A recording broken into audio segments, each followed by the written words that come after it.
Hi friends, ಈ ನಡುವೆ ಹಲವಾರು ಸೋಷಿಯಲ್ ಮೀಡಿಯಾ ಇನ್ಫ್ಲುಯೆನ್ಸರ್ಸ್ ಮತ್ತು ವೈದ್ಯರು ಕೂಡ ನೈಸರ್ಗಿಕವಾಗಿ ಸಿಗುವ ಆಹಾರಗಳನ್ನು ರೇಟಿಂಗ್ ಮಾಡ್ತಾ ಇದ್ದಾರೆ. ಕೆಲವರು 10 ಮೇಲೆ 1 ಕೊಡ್ತಾರೆ, ಕೆಲವು 10 ಮೇಲೆ 10 ಕೊಡ್ತಾರೆ, ಕೆಲವರು 100 ಕೊಡ್ತಾರೆ, ಕೆಲವು -100 ಅಂತ ಹೇಳ್ತಾರೆ.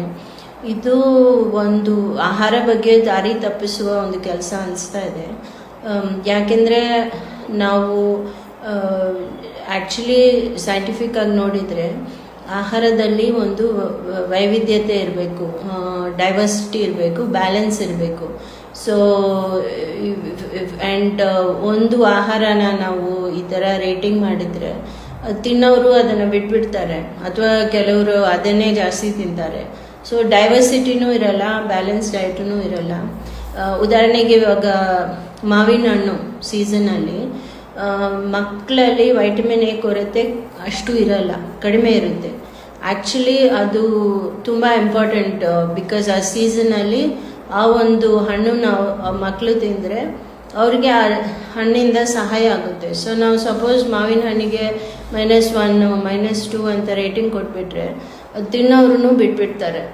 ಸೊ ನಾವು ಹೇಗೆ ನಮ್ಮ ಪ್ಲೇಟ್ ಒಂದು ನಾವು ಊಟ ಮಾಡ್ತೀವಂದರೆ 7 ಗುಂಪು ಅಂತ ನಾವು ಯೂಶ್ವಲಿ ಕ್ಲಾಸಿಫೈ ಮಾಡ್ತೀವಿ. ಆ 7 ಗುಂಪಲ್ಲಿ ಅಟ್ಲೀಸ್ಟ್ ಒಂದು ಸತಿ ನಾವು ತಿನ್ನೋವಾಗ 4 ಆಹಾರದ ಗುಂಪು ಇರಬೇಕು. ಸೊ ಆ 7 ಗುಂಪು ಏನಂದರೆ, ಒಂದು ನಾವು ಸೀರಿಯಲ್ಸ್ ಆ್ಯಂಡ್ ಮಿಲೆಟ್ಸ್ ಅಂತ ಹೇಳ್ತೀವಿ. ಅದರಲ್ಲಿ ನಮ್ಮ ಧಾನ್ಯಗಳು, ಸಿರಿಧಾನ್ಯಗಳು, ಅಕ್ಕಿ, ಜೋಳ, ಗೋಧಿ, ರಾಗಿ, ಬಾಜ್ರಾ ಇವೆಲ್ಲನೂ ಬರುತ್ತೆ. ಮತ್ತು ಪಲ್ಸಸ್ ಆ್ಯಂಡ್ ಲೆಗ್ಯೂಮ್ಸ್, ಬೇಳೆಕಾಳುಗಳು, ನಾವು ತೊಗರಿಬೇಳೆ, ಹೆಸರು ಕಾಳು, ಗ್ರೌಂಡ್ನಟ್ಸ್, ಶೇಂಗಾ ಮತ್ತು ಸೋಯಾ ಇವೆಲ್ಲನೂ ಆ ಕ್ಯಾಟಗರಿಯಲ್ಲಿ ಬರುತ್ತೆ. ಆ್ಯಂಡ್ 3ನೇ ಗ್ರೂಪ್ ಬಂದು ಸೊಪ್ಪು, ತರಕಾರಿ, ಹಣ್ಣು ಮತ್ತು ಬೇರು ತರಕಾರಿಗಳು. ಇದರಲ್ಲಿ ನಾವು ನಮ್ಮ ಒಂದು ಪ್ಲೇಟ್ ನಾವು ದಿನನಿಟ್ಟು ಏನು ನಾವು ತಿಂತೀವಿ ಅದರಲ್ಲಿ ಸೇರಿಸ್ಕೋಬೇಕು. ಅದು ಒಂದು ಇಂಪಾರ್ಟೆಂಟ್ ಒಂದು ಆಹಾರದ ಗುಂಪು.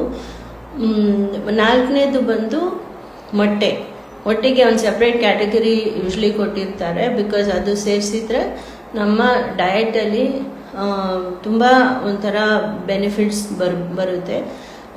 ಅದು ಇಲ್ಲದೆ 5ನೇ ಗ್ರೂಪ್ ಬಂದು ಹಾಲು ಮತ್ತು ಹಾಲಿನ ಪದಾರ್ಥ, ಪನ್ನೀರ್ ಇರಲಿ, ಹಾಲು ಇರಲಿ, ಮೊಸರು ಇರಲಿ, ಮಜ್ಜಿಗೆ ಇರಲಿ, ಚೀಸ್ ಇರಲಿ, ಇದು ಒಂದು ನಾವು ಫುಡ್ ಗ್ರೂಪ್ ಅಂತ ಹೇಳ್ತೀವಿ.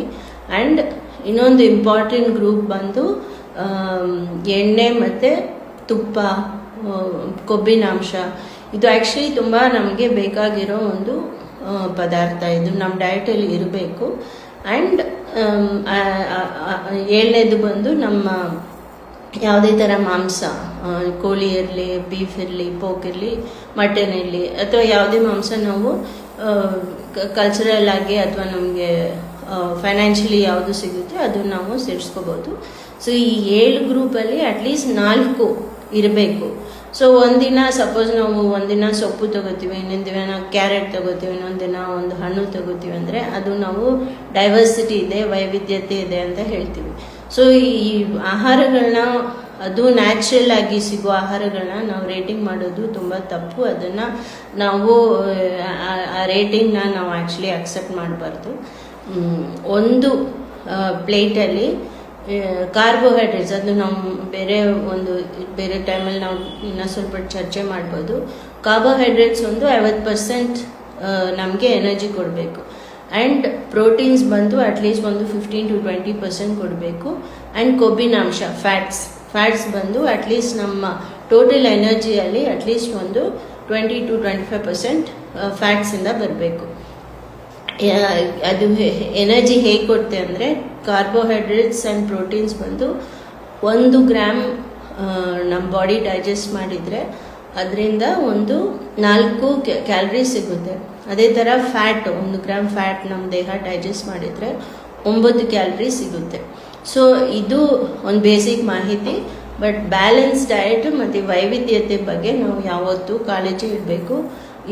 ಇದು ಒಳ್ಳೆಯ ಆಹಾರ ಅಲ್ಲ, ಇದು ರೇಟಿಂಗಲ್ಲಿ ಇದು ಕಡಿಮೆ, ಇದು ಜಾಸ್ತಿ ಅಂತ ಮಾಡೋದು ನಾವು ಬಿಡಬೇಕು. Thank you.